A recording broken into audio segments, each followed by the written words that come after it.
किसके साथ में आप आए हैं? मैं अपने भाई खालिद सैफुल्लाह साहब के साथ आया हूँ, जो कि भावी प्रत्याशी हैं। अच्छा, कौन सी विधानसभा? मुंगेर जिला, मुंगेर विधानसभा। मुंगेर विधानसभा से आप आए हैं, तो आप उनकी हिमायत में आए हैं? जी जी अच्छा, तो प्रत्याशी यही है क्या? जी, प्रत्याशी हैं। क्या बात है, क्या नाम हुआ आपका? मोहम्मद खालिद सैफुल्लाह। खालिद सैफुल्लाह। जी जी मुंगेर विधानसभा से आप आए हैं, आवेदन कर दिया है? जी, आवेदन कर दिया। अच्छा, अब ये बताएं कि आपके सामने और कौन लोग हैं जो आपके मुकाबले में है, या मतलब इसी पार्टी से और कोई आपके साथ में है? नहीं, इस पार्टी से हमारे मुकाबले में कोई नहीं है। दूसरे भाजपा के हैं, राजद के हैं और जनस्वराज के हैं, और कुछ निर्दलीय भी होंगे जो हमारे मुकाबले में होंगे। MIM पार्टी से आप अकेले हैं अभी? हाँ, अभी तो हम अकेले हैं। दावेदारी आपने कर दी है, जी। बायोडाटा आपने दे दिया है। जी। क्या लग रहा है, कितने परसेंट आपको लगता है कि टिकट आपका ही होगा? मुझे तो उम्मीद है, पूरा 100% उम्मीद है कि मुझे टिकट मिलेगा इंशाल्लाह। अच्छा, इतनी उम्मीद क्यों है? अब से पहले क्या पूरी कार्यशैली रही है? उम्मीद किसको लेकर है? मैं बहुत पुराना इसका कारकुन हूँ। मैं 2015 से MIM के लिए काम कर रहा हूँ जी, इसलिए मैं ये समझता हूँ कि मैं ज़्यादा हकदार हूँ। अच्छा, ऐसे में अभी तक कोई दूसरा आदमी आपके सामने नहीं आया पार्टी से दावेदारी करने MIM से? दावेदारी कुछ लोग कर रहे हैं, लेकिन वो घर तक ही है। जी जी। अच्छा, जैसे दावेदारी यहाँ कर रहे हैं या अपना बायोडाटा दे रहे हैं, तो एक शपथ ली जा रही है, वो शपथ का पूरा मामला क्या है? शपथ, चूँकि यहाँ पर कुछ लोग आए थे पिछले इलेक्शन में, वो भाग गए यहाँ से जीत करके। ओवैसी साहब के नाम पर पतंग के छाप पर वो जीते और जीत करके भाग गए, इसलिए ये शपथ लेना ज़रूरी है। लेकिन कहते हैं कि राजनेताओं का कोई भरोसा तो नहीं होता है। मान लीजिए कि शपथ दिलाने के बाद भी वो टूट के जाते हैं, फिर क्या होगा? देखिए, आप राजनेता हो या कोई भी हो, लेकिन आपका एक आइडियोलॉजी होना चाहिए, और वो आइडियोलॉजी आपके मरने तक रहना चाहिए। क्या बात है। मान लीजिए आपका टिकट हो जाता है, आप चुनावी मैदान में उतर जाते हैं, तो किन मुद्दों को लेकर आप जनता के बीच जाएंगे? किन मुद्दों पर आप जनता से चर्चा करेंगे कि आप हमको जिताइए, हम आपको ये करेंगे आपके लिए? हम तो समाज में इंसाफ कायम करना चाहते हैं, समाज में अच्छी एजुकेशन हो, अच्छी सेहत हो, ये हमारा मेन मुद्दा है। अभी स्कूलों में पढ़ाई नहीं हो रही, पढ़ाई होनी चाहिए। स्कूल जहाँ नहीं है वहाँ स्कूल होना चाहिए, जहाँ कॉलेज नहीं है वहाँ कॉलेज होना चाहिए, और पढ़ाई ठीक ठाक हो, सेहत, हॉस्पिटल में दवाई मिले, गरीबों का इलाज हो। पैसा वाले तो कहीं भी भाग जाते हैं, कहीं भी जाके इलाज कर लेते हैं, लेकिन गरीब का देखने वाला कौन है? तो गरीबों के लिए हम कोशिश करेंगे। और ये जो ब्लॉक स्तर पर जो काम है गरीबों का, आम किसानों का, जनता का, वहाँ पर काफ़ी रिश्वतखोरी है, वो बंद होना चाहिए। ठीक है, आपने गरीबों के लिए बोल दिया, आपने स्टूडेंट्स के लिए बोल दिया। जो स्टूडेंट्स पढ़ चुके हैं, ग्रेजुएट हो चुके हैं, पोस्ट ग्रेजुएट हो चुके हैं, उनके लिए आप क्या करेंगे? अगर युवा इसको देख रहे हैं, इस वीडियो को, उनके लिए क्या करेंगे आप? उनके लिए रोज़गार के मौके पैदा किए जाएंगे। बहुत सारे अभी ऑफिस हैं, पोस्ट ऑफिस है, बैंक है, और बहुत सारे सरकारी ये ऑफिस ऐसा है जहाँ की स्टाफ की कमी है। अब जाइए, घंटों दौड़ते रहिए, काउंटर 10 बना हुआ है, 2 काउंटर पे आदमी है, तो उस जगह को भरना चाहिए। उसको भरने के लिए हम आवाज़ उठाएंगे असेंबली में। हर विभाग में टीचर की कमी है, हर विभाग में स्टाफ की कमी है। चलिए, ये सब लोग आपके साथ में आए हुए हैं। जी। आप इनके हिमायती है, जी। तो ऐसी कौन सी बात है जो ये नहीं कह सकते, आप इनकी तरफ से कहेंगे अगर आपको बोलने का मौका मिलेगा? नहीं, सब बात तो बोल ही रहे हैं, शिक्षा के ऊपर काम करेंगे। हम लोग भी चाहते हैं कि शिक्षा पर काम होना चाहिए। रोड नाली का बात करके तो सारा लोग जीत ही रहा है। 2-4 साल में रोड टूट भी रहा है, बन रहा है, टूट रहा है। शिक्षा अगर बन जाएगा तो टूटेगा नहीं। शिक्षा अगर मजबूत होगा तो रोड भी मजबूती रह जाएगा। इससे शिक्षा पे ही हम लोग का ज़्यादा ध्यान रहेगा। आपको अगर इनकी हिमायत करने की ज़रूरत पड़े तो आप क्या हिमायत करेंगे? कौन सा प्रपोजल रखेंगे सामने, पार्टी के नेता के सामने, नेता लोगों के सामने, पब्लिक के सामने, कि नेता के सामने?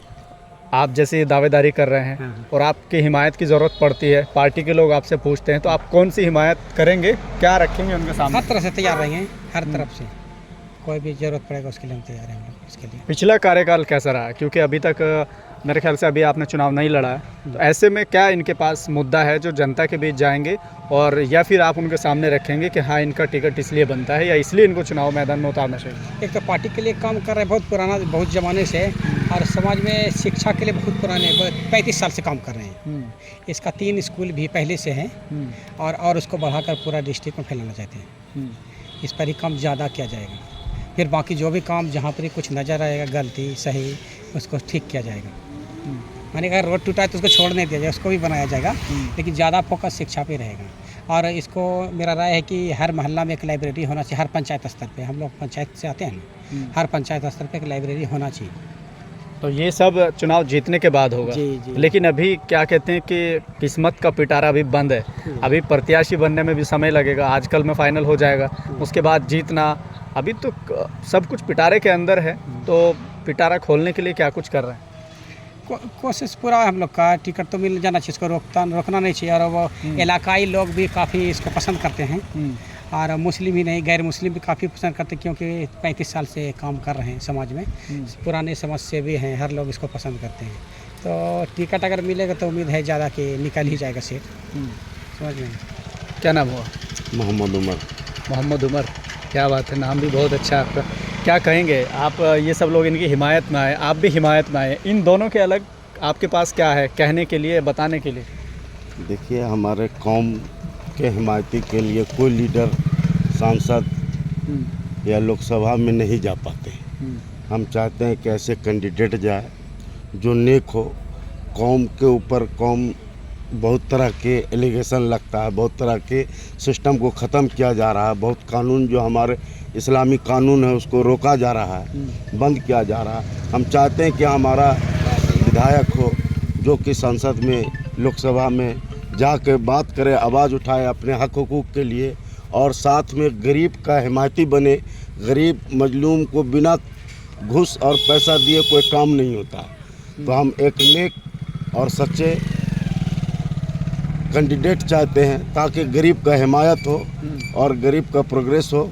रोज़गार नहीं है, रोज़गार लाए, गरीब का हिमायत किया जाए।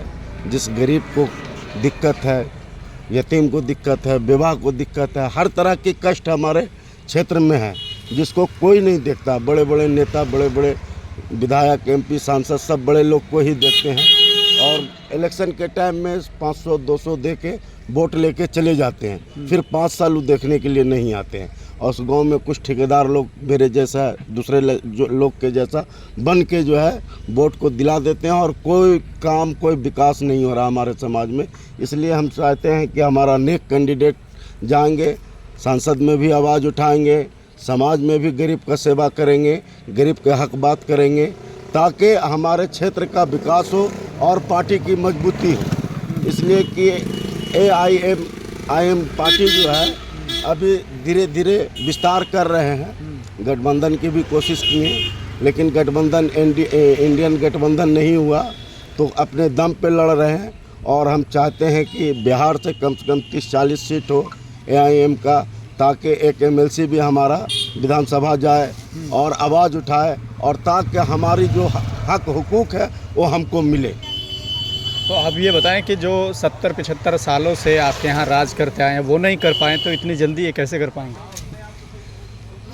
धीरे धीरे ही प्रयास करेंगे। नेक लीडर होंगे तब तो आवाज़ उठाएंगे। कोई आवाज़ उठाने ही वाला नहीं है हमारे क्षेत्र में, कोई आवाज़ उठाने वाला ही नहीं है। तो हम इसलिए इस प्रत्याशी को चाह रहे हैं कि नेक प्रत्याशी आवाज़ उठाएंगे, और जब आवाज़ उठाएंगे तो धीरे धीरे इंशाल्लाह कामयाबी मिलेगा। हमारे मुख्य कार्यकर्ता ओवैसी साहब बिहार में आए, उसके बाद धीरे अभी 5-6 सीट जीते, 4 कैंडिडेट भाग गए, खरीदे गए, फिर उसके बाद अभी जो है 40 सीट, 50 सीट या 100 सीट पे लड़ना चाह रहे हैं। जब हमारा 40 सीट, 30 सीट बिहार के अंदर होगा तो किसी भी सरकार गठबंधन हो के साथ बनेगा, तो फिर हमारा एक प्रभाव रहेगा और उस काम को करवाया जाएगा, नहीं तो उसकी सरकार गिरेगी। अगर हमारा हिमायती नहीं होगा, हमारे क्षेत्र का गरीब, चाहे वो किसी कास्ट का हो, उसका मदद नहीं होगा, तो फिर तो आवाज़ उठाएगा। आवाज़ उठाने के बाद उसको मदद नहीं किया जाएगा या उस आवाज़ को नहीं सुना जाएगा, फिर हमारा प्रत्याशी अपने हेड चीफ को बताएंगे कि ऐसी दिक्कत है हमारे यहाँ। अब ये बताइए कि ये खालिद सैफुल्लाह साहब हैं, इनकी जगह पार्टी किसी और को टिकट देती है, कोई और मैदान में आता है, तो ऐसे में आप क्या करेंगे?